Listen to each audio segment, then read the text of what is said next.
আমাদের টেকসাইগা ইউটিউব পরিবারের আরেকটা নতুন টিএসসি নিউজের এপিসোডে আপনাকে আবার স্বাগত জানানোর জন্য হাজির হয়ে গেলাম আমি অভ্র। আজকে 425তম টিএসসি নিউজ।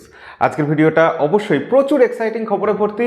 দেখতে থাকুন, লাইক করতে থাকুন, আমরা ভিডিওতে ঝাঁপিয়ে পড়ি। আজকের প্রথম খবর আর সবথেকে বড় খবর এটাই যে বাংলাদেশের রাষ্ট্রায়ত্ত টেলিকম সংস্থা টেলিটকের ওয়েবসাইট হ্যাক হয়ে গেছে। সম্ভবত রাশিয়ান হ্যাকাররা হ্যাক করেছে, কারণ ওয়েবসাইটে ঢুকলে দেখা যাচ্ছিল, বিকালের দিকে দেখা যাচ্ছিল যে লেখা আছে হ্যাকড বাই রাশিয়ান হ্যাকার্স।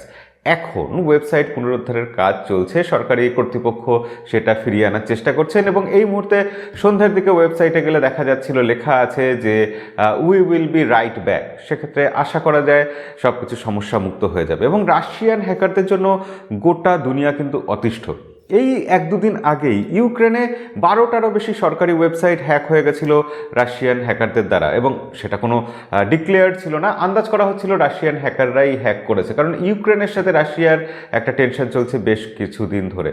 তো এর মধ্যে আমরা দেখেছি যে ক্রিপ্টোকারেন্সি চুরি গেছে এবং 2021 সালে প্রচুর চুরি গেছে, সেটা উত্তর কোরিয়ার হ্যাকাররা চুরি করেছে। তো আজকের আরও এটা খবর আছে যে আর ইভিল বলে যে গ্রুপটা আছে, যাদের জন্য আমেরিকায় বেশ কিছু হ্যাকিং হয়েছে, কানাডায় হ্যাকিং হয়েছে, রাশিয়ান হ্যাকার গ্রুপ, তাদেরকে রাশিয়ার পুলিশ ধরেছে বা কিছুটা তাদের গ্যাংয়ের কিছুটা অংশকে গ্রেপ্তার করেছে। এর আগে আপনাদের টেক নিউজে বলেছিলাম যে আর ইভিল গ্রুপের যারা মূল পান্ডা সেরকম 2জন ধরা পড়েছিল।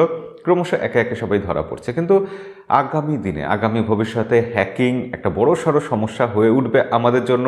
সাইবার সিকিউরিটির ব্যাপারে অনেক রকম চিন্তাভাবনা আছে বা নিতে বাধ্য হচ্ছে বিভিন্ন দেশের সরকার। দেখা যাক আগামী দিন কতটা সিকিওর হয়। প্রাইভেট তো থাকবে না এটা আমরা নিশ্চিত, কতটা সিকিওর থাকে সেটা দেখার জন্য আমাদের অপেক্ষা করতে হবে। আজকের ভিডিও যেখানে বাংলাদেশের খবর দিয়ে শুরু করলাম, তাহলে বাংলাদেশের আরও একটা খবর দিয়ে নেওয়া যায়। Realme 9i এই ফোনটা ফেব্রুয়ারি মাসের প্রথম সপ্তাহে বা দ্বিতীয় সপ্তাহের মধ্যে বাংলাদেশে লঞ্চ করতে পারে এবং এটার দাম বাংলাদেশে 20,000 টাকার নিচেই রাখা হবে বলে এখন অবধি খবর আছে। তো সেক্ষেত্রে Realme 9i যদি এই দামে বাংলাদেশে আসে, সেটা বেশ একটা জনপ্রিয় ফোন হতে পারে। এবং Realme 9i ফোনটা আমি টেস্ট করছি এই মুহূর্তে। খুব শিগগিরই ভিডিও আসবে আমাদের চ্যানেলে, ভিডিও দেখবেন, রিভিউ দেখবেন, তারপর ফোন কেনার কথা ভাববেন। স্যামসাং গ্যালাক্সি S22 সিরিজ খুব শিগগিরই লঞ্চ হবে। ফেব্রুয়ারির 9 তারিখ বোধহয় তার লঞ্চ ইভেন্ট থাকবে, এরকম একটা লিক এসেছে। এখনও কিন্তু কনফার্ম নয়, কারণ স্যামসাংয়ের ঘরে বহু রকম টানাপোড়েন চলছে, টালবাহানা চলছে। এক্সিনোস প্রসেসর থাকবে নাকি কোয়ালকমের প্রসেসর থাকবে, এটা নিয়েও অনেক রকম খবর আসছে, নানা রকম লিকস আসছে। তো আলটিমেটলি লাস্ট লিক যেটা পাওয়া গেছে সেখান থেকে জানা যাচ্ছে যে স্যামসাং এক্সিনোস প্রসেসরকে শেষ অবধি ড্রপ করে দিচ্ছে, কারণ তার পারফরমেন্স অনুযায়ী তারা খুশি নয়। এর আগে টেক নিউজে বলেছিলাম 1.3 গিগাহার্টসে সেটা ক্লক করা হয়েছে, তার কারণ সেটা এতটাই বেশি গরম হয়ে যাচ্ছে বা অন্য কোনো কারণে। কিন্তু যদি কোয়ালকমের প্রসেসর দিয়ে ফোন আসে তাহলে কি হবে, তার ব্যাপারেও লিক এসেছে। বলা হচ্ছে স্যামসাংয়ের এস সিরিজের যে কটা ফোন আসবে, মানে 3টে ফোনই আসবে, সে 3টে ফোনের দামই প্রতিটার দামই $100 করে বেড়ে যাবে। এর আগে আপনাদের টেক নিউজে বলেছিলাম যে অ্যাপেল তাদের আইফোন 14 সিরিজে প্রতিটা ফোনের দাম $100 বাড়াবে, স্যামসাংও এখন $100 করে বাড়িয়ে দেবে, এটাই খবর। তো কোয়ালকমের প্রসেসর দিয়ে আমাদের দেশে যদি ফোনটা আসে সেটা একটা ভালো খবর হতে পারে, কিন্তু তার সাথে যদি $100 দাম বেড়ে যায় সেটা একটা খারাপ খবর। তো আপনার মতে কোনটা বেটার হবে? আজকে টেসলার একটা খবর আছে। টেসলার যে সাইবার ট্রাকটা এসেছিল, যেটা লঞ্চ ইভেন্টে গিয়ে একটা ব্লান্ডার হয়েছিল, এলন মাস্ক লঞ্চ করতে গেছিলেন এবং সাইবার ট্রাক যে টেসলা নিয়ে আসবে এরকম খুব একটা কিছু আগে থেকে পরিকল্পনা বা খবর ছিল না। হঠাৎ টেসলা কোম্পানি সাইবার ট্রাক এনে হাজির করলো এবং দেখা গেল লঞ্চ ইভেন্টে তার যে বুলেট প্রুফ গ্লাস আছে সেটা ভেঙে যাচ্ছে। তো এলন মাস্ক বলেছিলেন যে আমাদের আরও এটার উপর কাজ করতে হবে, আমরা ভবিষ্যতে মডিফাইড সাইবার ট্রাক নিয়ে আসবো, এবং সেটার লঞ্চ ডেট তারপর থেকে ক্রমশ পেছাচ্ছে। এখন জানা যাচ্ছে সেটা নাকি 2023 সালের শুরু, এত দূরে লঞ্চ ডেট ঠেলে দেওয়া হচ্ছে, অর্থাৎ 2022 সালে সেটা আসছে না। মানে এলন মাস্ক করলেই যে সেটা বেটার হবে বা বেস্ট হবে এরকম কিন্তু কোনো নিয়ম নেই, তিনিও একজন মানুষ। আর এই যে টেসলার একটা ফোন আসবে বলে খবর হচ্ছিল, টেসলা মডেল পাই, এর ব্যাপারে আপনারা অনেক ভিডিও দেখেছেন, অনেক কিছু শুনেছেন, আপনারা মোটামুটি সবই জানেন, কিন্তু এটা কি সত্যি আসছে ফোনটা, নাকি এটা একটা ফেক নিউজ ছিল? আর এই যে এত রকম জল্পনা কল্পনা হচ্ছে, তার মধ্যে কটা জিনিস আসলে সত্যি সত্যিই থাকবে যদি আসে ফোনটা, এবং এটা আসলে কি অ্যাপেলের মার্কেট খেয়ে নেবে? এই ব্যাপারে আমি একটা ভিডিও অলরেডি শ্যুট করে ফেলেছি, খুব শিগগিরই ভিডিওটা আমাদের চ্যানেলে আসবে, কাল অথবা পরশুদিন ভিডিওটা আসবে। অবশ্যই সাথে থাকবেন, দেখবেন, ভিডিওটা মিস করবেন না। আপনিও অনেক কিছু জানতে পারবেন। এবার তাহলে একটু শাওমির ঘরের খবর দিয়ে নিই।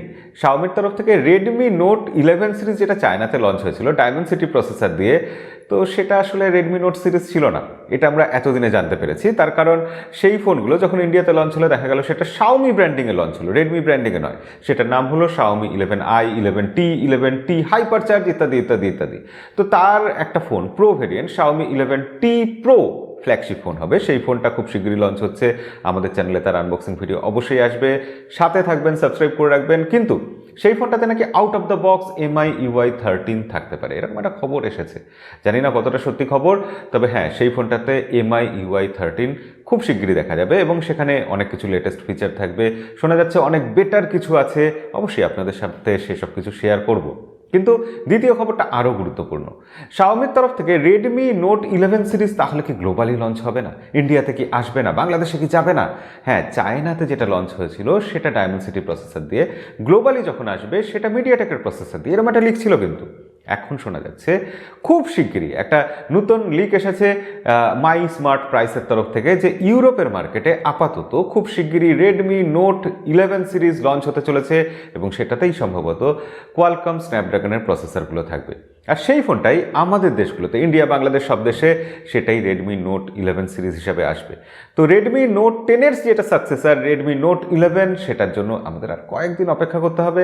ইউরোপে আসলেই আমরা টের পেয়ে যাব যে সেটা কি হচ্ছে, কি থাকছে তার মধ্যে। এবার অ্যাপেলের খবর। আইফোন 14 সিরিজের ব্যাপারে রোজ কিছু না কিছু লিক থাকছে। এবার জানা যাচ্ছে আইফোন 14 সিরিজে মিনিটা থাকছে না, যেটা আগেও আপনাদের বলেছিলাম। কিন্তু নতুন লিক এটাই বলছে যে মিনির বদলে যে ম্যাক্স আসবে সেটাতেও নাকি 120 হার্টসের রিফ্রেশ রেট থাকবে। এবং শুধু তাই নয়, আইফোন 14 সিরিজে যে কটা ফোন আসবে প্রতিটা ফোনেই 120 হার্টসের রিফ্রেশ রেট থাকবে।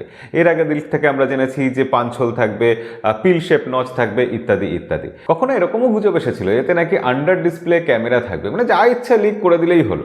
আপনাদের মধ্যে কে কে ইউটিউব দেখেন অবশ্যই লাইক করে বা কমেন্ট করে জানান আপনারা কে কে ইউটিউব দেখেন। সবাই দেখেন? আচ্ছা ঠিক আছে, তাহলে আপনাদের এই খবরটা অবশ্যই জানা দরকার যে ইউটিউবে 2021 সালে সব থেকে বেশি ইনকাম করেছে যে চ্যানেল, তার নাম মিস্টার বিস্ট।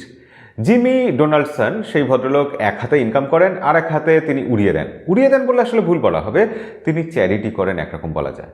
তো 2021 সালে তিনি সব থেকে বেশি ইনকাম করেছেন। এর আগের 2 বছর আমরা দেখেছিলাম যে একটা বাচ্চা ছেলে, কি যেন নাম, রায়ানের চ্যানেল সব থেকে বেশি ইনকাম করতো। এখন দেখা যাচ্ছে মিস্টার বিস্টের চ্যানেল সেটা ইনকাম করেছে $5,40,00,000 এবং কত ভিউতে? 1000 কোটি ভিউতে বা তারও বেশি ভিউতে তিনি এই ইনকামটা করেছেন। রিয়েলমির তরফ থেকে আজকে একটা খারাপ খবর আছে, বা বলা যায় ভালো খারাপ মেশানো খবর আছে। রিয়েলমি 9 আর 9 প্রো এই ফোনগুলো কবে লঞ্চ হবে আমরা অপেক্ষা করছি। জানা যাচ্ছে রিয়েলমি 9 ফোনটা আপাতত লঞ্চ হচ্ছে না। রিয়েলমি 9i আসছে, 9 প্রো আসছে, 9 প্রো প্লাসও নাকি চলে আসবে। কিন্তু রিয়েলমি 9 ফোনটা আপাতত আসবে না, কিছুদিন বাদে আসবে, যেরকম OnePlus করলো আর কি। OnePlus 10 ফোনটা আসলো না, তো রিয়েলমির ক্ষেত্রেও সেরকম হবে। এবং নতুন লিক বলছে যে রিয়েলমি 9 প্রো প্লাস যে ফোনটা হবে সেই ফোনটার দাম নাকি ইন্ডিয়াতে 20 থেকে 25,000 রুপির মধ্যে হবে, আর যেটা 9 প্রো হবে সেটা 17,999 রুপিতে হবে। সেক্ষেত্রে 17,999 আমি বলবো দাম যথেষ্ট ভালোই হবে যদি স্পেসিফিকেশনস ভালো থাকে। কিন্তু যে ফোনটাতে 120 হার্টসের অ্যামোলেড ডিসপ্লে থাকবে, কোয়ালকম স্ন্যাপড্রাগন 695 5G প্রসেসর থাকবে, সেই ফোনটার নাকি 20,000-এরও উপরে দাম হবে। দেখা যাক, ফোন আসুক, আর মাসখানেকের অপেক্ষা, তার মধ্যে সব চলে আসবে। আজকে শেষ খবর, Poco F4 gaming addition GT. তো এই ফোনটা কোন ফোন হবে আপনারা সবাই জানেন। রেডমি K50 সিরিজের যে কটা ফোন লঞ্চ হবে সেগুলো আমাদের দেশগুলোতে রিব্র্যান্ডেড হয়ে পোকো নাম দিয়ে আসবে। পোকো F4 জিটি বা রেডমি K50 গেমিং এডিশন, এই ফোনটাতে থাকছে স্ন্যাপড্রাগন 8 ফার্স্ট জেনারেশনের প্রসেসর, এছাড়া 120 হার্টসের অ্যামোলেড ডিসপ্লে অবভিয়াসলি, এছাড়াও থাকছে 4700 mAh ব্যাটারি, 120 ওয়াটের ফাস্ট চার্জার। এছাড়া যেটা K50 প্রো হবে সেখানে মিডিয়াটেক ডায়মেনসিটি 9000 প্রসেসর, আর যেটা K50 হবে সেখানে থাকবে কোয়ালকম স্ন্যাপড্রাগন 870 প্রসেসর। প্রত্যেকটাই বেশ পাওয়ারফুল মনে হচ্ছে না? ফোনগুলো আসুক, ব্যাপারটা জমে যাবে মনে হচ্ছে যদি দাম ঠিক থাকে। এবার শেষ করার আগে একটা খবর আপনাদের বলে রাখি যে আমাদের চ্যানেলে আগামীকাল Q&A বা প্রশ্নোত্তর পর্বের ভিডিও আসছে।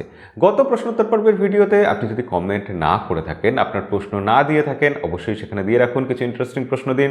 আমরা আগামীকাল আপনার প্রশ্নের উত্তর নিয়ে হাজির হয়ে যাব। দেখা হবে পরের ভিডিওতে।